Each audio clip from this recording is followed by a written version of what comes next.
नमस्कार, मेरा नाम है अमिताभ और दृष्टि आईएएस की इस नई वीडियो में स्वागत है आपका। भाषा का विकास मानव की संचार आवश्यकताओं के कारण हुआ। पहले ध्वनि बनी, फिर शब्द बना, शब्द से व्याकरण का विकास हुआ और जैसे जैसे मानव समाज प्रगति करता गया वैसे वैसे भाषा का भी विकास होता गया। शब्दों से आज हम तकनीकी भाषा तक के सफर को तय कर चुके हैं।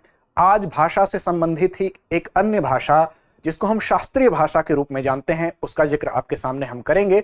दरअसल शास्त्रीय भाषा की चर्चा इसलिए हो रही है क्योंकि हाल ही में 5 भाषाओं को शास्त्रीय भाषा के अंतर्गत सम्मिलित करने की घोषणा कर दी गई है, उसकी स्वीकृति मिल गई है।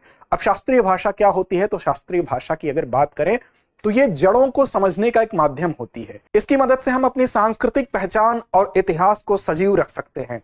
तो आज के इस एपिसोड में हम समझेंगे कि शास्त्रीय भाषाएं होती क्या हैं, कौन सी नई भाषाओं को शास्त्रीय भाषाओं के अंतर्गत सम्मिलित किया गया है, इन सभी पक्षों को देखेंगे और शास्त्रीय भाषा में सम्मिलित करने से इन भाषाओं को क्या लाभ होगा, इन सारे पक्षों की चर्चा करेंगे। तो शुरू करते हैं आज के इस वीडियो को। लेकिन वीडियो को शुरू करने से पहले आपको बता दें कि हमारे तरफ से, दृष्टि आईएएस की तरफ से, हमारी जो शाखाएं हैं उसमें अगर जीएस फाउंडेशन कोर्स की बात करें तो कुछ नए बैचेज शुरू हो रहे हैं, कुछ शुरू हो चुके हैं। प्रयागराज हिंदी माध्यम में जीएस फाउंडेशन बैच की शुरुआत 3 अक्टूबर से, जयपुर में आईएएस जीएस फाउंडेशन की शुरुआत 7 अक्टूबर से, इंदौर में आईएएस जीएस फाउंडेशन बैच की शुरुआत 6 बजे से कक्षाएं चल रही हैं, यहां पर हो चुकी है। करोल बाग में हो चुकी है, 11:30 बजे से कक्षाएं चल रही हैं। अगर लखनऊ की बात करें तो यहां भी जीएस फाउंडेशन कोर्स की शुरुआत 18 अक्टूबर से हो रही है, 11:30 बजे से।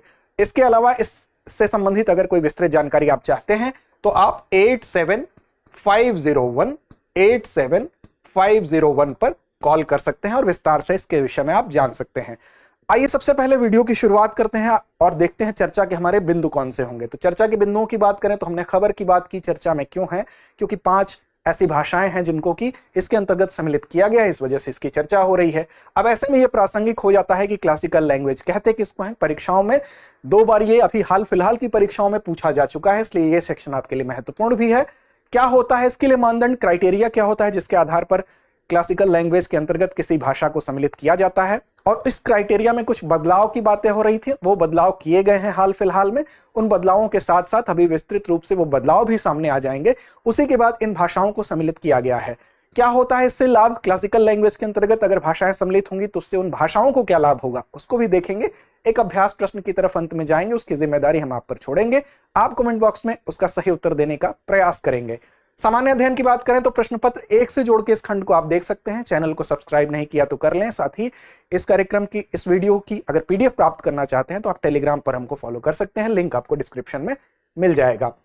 बात खबर की करें तो खबर है union cabinet approves classical language status for Marathi, Bengali, Assamese, Pali और प्राकृत। तो देखिए ये 5 ऐसी भाषाएं हैं जिनको कि इस श्रेणी के अंतर्गत, शास्त्रीय भाषा के अंतर्गत, क्लासिकल लैंग्वेज के अंतर्गत सम्मिलित कर लिया गया है। इस प्रकार इनकी जो कुल संख्या है वो हो गई है अब 11। इसका मतलब कि पहले कितनी थी? तो पहले 6 ऐसी भाषाएं थी जो शास्त्रीय भाषाओं के अंतर्गत आती थी। अगर इन 5 नई भाषाओं की बात करें तो मराठी, बंगाली, असमिया, पाली और प्राकृत को जोड़ दिया जाए तो इनकी संख्या 11 हो जाती है। इससे पहले कौन सी भाषाएं थी? तो तमिल, तेलुगु, मलयालम और साथ ही कन्नड़, संस्कृत और ओडिया पहले से इसमें लिस्ट में शुमार थी। अब इनकी कुल संख्या हो जाती है 11। इस प्रकार ये चर्चा में आने का प्रमुख कारण है इन 5 नई भाषाओं का इस श्रेणी में सम्मिलित होना। अब देखिए केंद्रीय मंत्रिमंडल ने मराठी, बंगाली, असमिया, पाली, प्राकृत को यह दर्जा दिया है। अब देखिए मराठी की जो डिमांड है वो काफी पहले से चल रही थी, 2013 से ही इसके लिए डिमांड हो रही थी। फिलहाल इसको जब मान्यता दी गई है तो वहां पर भी खुशी है। और बंगाल में बंगाली को चूंकि चल रही थी, दुर्गा पूजा के अवसर पर इसको मान्यता दी गई है तो वहां भी खुशी की लहर है। अब ये खुशी की लहर क्यों है तो उसको भी हम समझेंगे। वास्तव में इससे उस भाषा को क्या लाभ होता है उस पक्ष को भी हम समझेंगे। अब क्या होती है शास्त्रीय भाषा? सबसे पहले तो इसको समझ लेते हैं। तो देखिए शास्त्रीय भाषा का मतलब ही हुआ एक ऐसी भाषा जिसकी एक समृद्ध सांस्कृतिक विरासत हो, उसकी एक ऐतिहासिकता हो। इसका मतलब उसकी जड़ें प्राचीन हो, वो पुरानी होनी चाहिए भाषा, उसमें अपनी मौलिकता होनी चाहिए, उसकी कुछ विशिष्ट सांस्कृतिक पहचान होनी चाहिए, किसी विशेष क्षेत्र से, विशेष जगह से उसका जुड़ाव होना चाहिए। तो हम कह सकते हैं कि सभ्यता की प्राचीन संस्कृति और साहित्यिक धरोहर का ये प्रतीक होती है।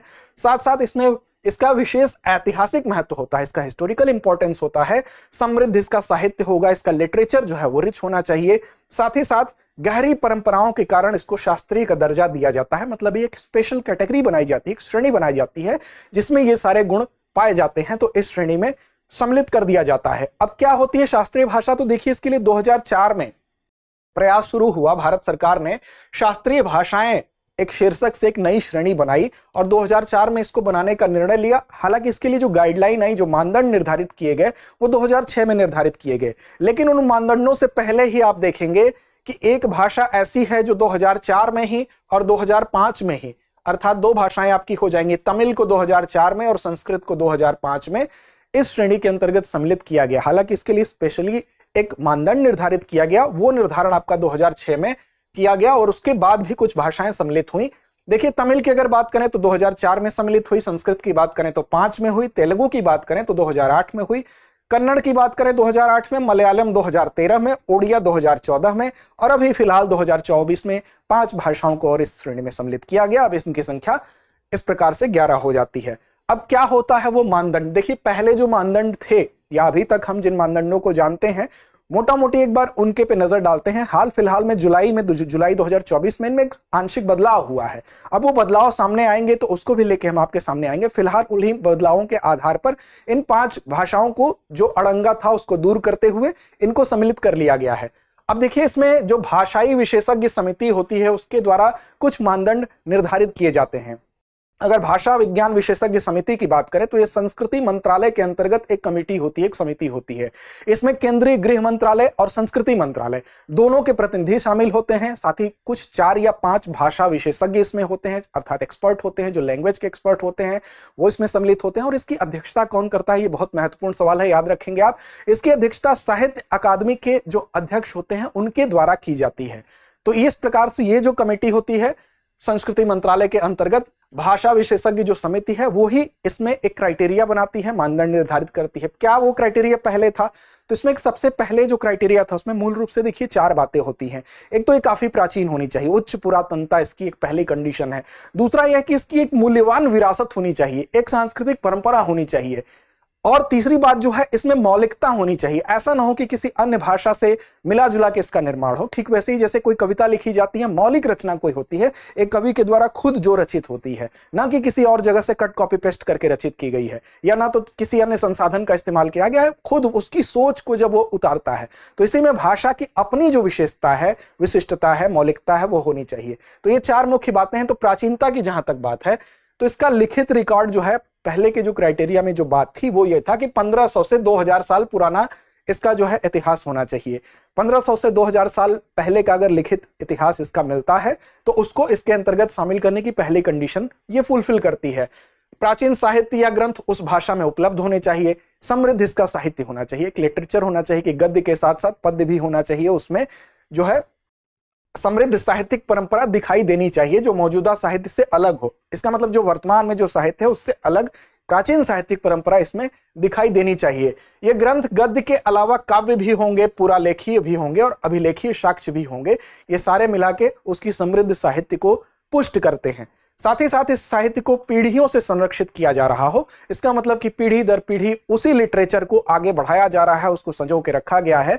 वर्तमान उसके स्वरूप में बदलाव हो सकते हैं, उसकी कई शाखाएं जब भाषा की बनती हैं, लेकिन जो मूल रूप से जो शाखा होती है वो अलग होती है, वो संरक्षित उसको किया गया हो। स्वतंत्र परंपरा, भाषा में स्वतंत्र साहित्यिक परंपरा होनी चाहिए जिसका विकास समय के साथ हुआ हो, जो दूसरी भाषाओं से बहुत अधिक प्रभावित ना हो। जिस मौलिकता की हम बात कर रहे थे कि उसकी अपनी परंपरा हो, उसकी अपनी विशिष्टता हो, दूसरी भाषा से बहुत ज्यादा वो प्रभावित ना हुई हो। ऐसा ना हो कि कोई भाषा जिस रूप में शुरू हुई बाद में अन्य भाषाओं के संपर्क में आके वो अपनी मौलिकता खो दे, उस भाषा की अपनी जो पहचान थी उस पहचान को खो दे।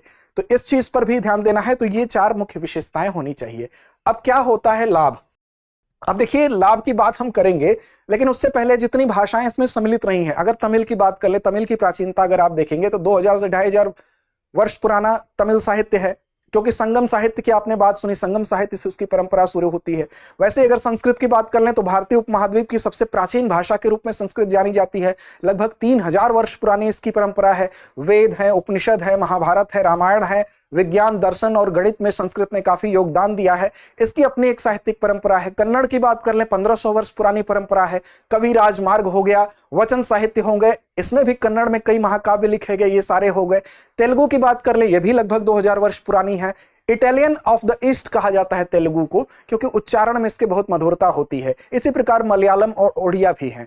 लेकिन अभी हाल फिलहाल में कुछ ऐसी भाषाएं जो इसमें सम्मिलित की गई हैं वो लगभग 1000 वर्ष पुरानी थी, लेकिन उनका यह दावा था कि वो 1000 वर्ष से भी ज्यादा प्राचीन काल में उनकी जड़ें समाहित हैं। जैसे अगर बंगाली की बात कर लें तो बंगाली के लिए एक विशिष्ट कमेटी ने बताया कि वो 2500 वर्ष पुरानी है।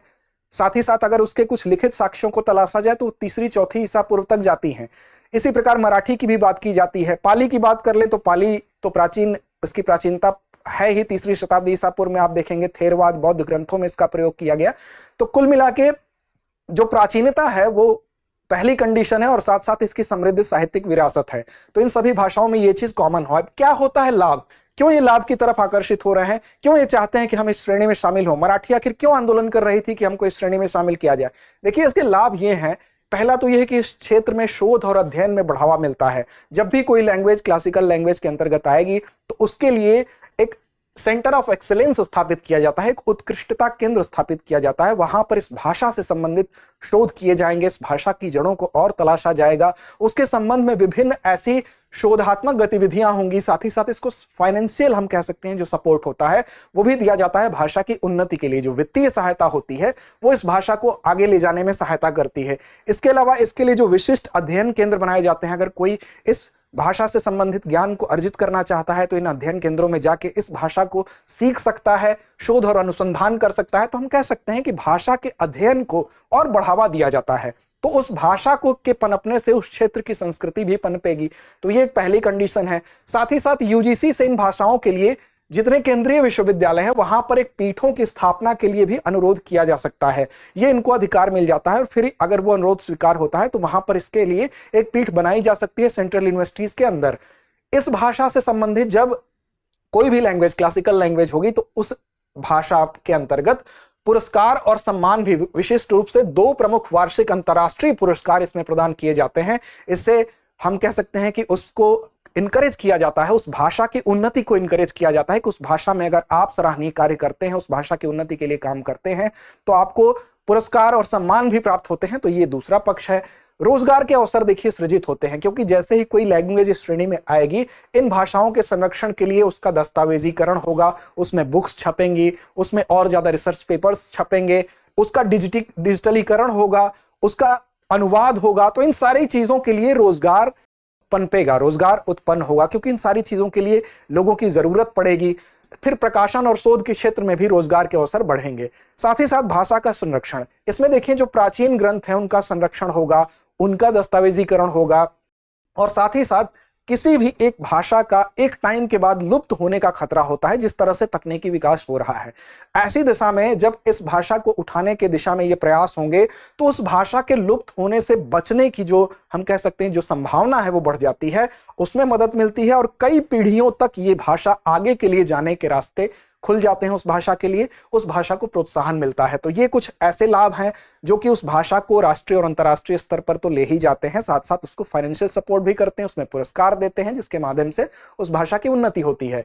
शास्त्रीय भाषा का दर्जा देने से जो भाषाई धरोहर के रूप में वो सम्मान का प्रतीक होता है। हम कहने का मतलब किसी भी भाषा को अगर इस श्रेणी के अंतर्गत सम्मिलित किया जाता है तो हम कह सकते हैं कि वो और लंबे समय तक उसका जीवन बढ़ जाता है, और एक धरोहर के रूप में वो उसी रूप में हम उसको और लंबे समय तक जीवित रखेंगे तो उसकी इंपॉर्टेंस बढ़ती जाती है। एक प्राचीन किसी वस्तु को अगर हम नष्ट होने से बचाते हैं तो जैसे जैसे वो पुरानी और होगी उसकी विशिष्टता और उसकी महत्ता दोनों बढ़ती जाती है। भाषाओं के विद्वान और साहित्यकार को एक वैश्विक पहचान मिलेगी, इसलिए भी इसके लिए प्रयास होता है कि अगर उस भाषा से संबंधित कोई विद्वान है, कोई लेखक है जो उस भाषा में काम कर रहे हैं, उनको भी एक वैश्विक पहचान मिलती है। यह भी एक कारण है। भाषा के विकास विस्तार के लिए शैक्षिक शोध केंद्रों में कई अवसर पैदा होते हैं, कई नौकरियां पैदा होती हैं, कई स्वतंत्र रूप से उसमें जो योगदान देना चाहते हैं उनके लिए अवसर खुलते हैं। शास्त्रीय भाषा का दर्जा न केवल उस भाषा की पहचान को बढ़ाता है बल्कि भाषा के अध्ययन और संरक्षण के लिए भी महत्वपूर्ण होता है। तो कुल मिला के हम कह सकते हैं कि इस भाषा की उन्नति के लिए चारों तरफ से चहुमुखी जो द्वार हैं वो खुल जाते हैं, और इसीलिए वो भाषा अपने आप को विशिष्ट महसूस करती है, अपनी भाषा की उन्नति के मार्ग को प्रशस्त होते हुए देखती है। तो अंत में इस परिपाटी के बाद हमारी आखिरी परिपाटी अभ्यास प्रश्न की होती है, जो हमेशा की तरह हम आपके लिए छोड़ते हैं। आज का अभ्यास प्रश्न आपके लिए है कि केंद्रीय मंत्रिमंडल ने 5 भाषाओं को शास्त्रीय भाषा का दर्जा देने की मंजूरी दी, निम्न में से कौन सी भाषा उसमें शामिल नहीं है? विकल्प आपके सामने है, मराठी, बंगाली, असमिया या इनमें से कोई नहीं। तो उम्मीद ही नहीं विश्वास है कि आप सही और सटीक जवाब जरूर देंगे। लड़ते रहें, अपने लक्ष्य की ओर बढ़ते रहें।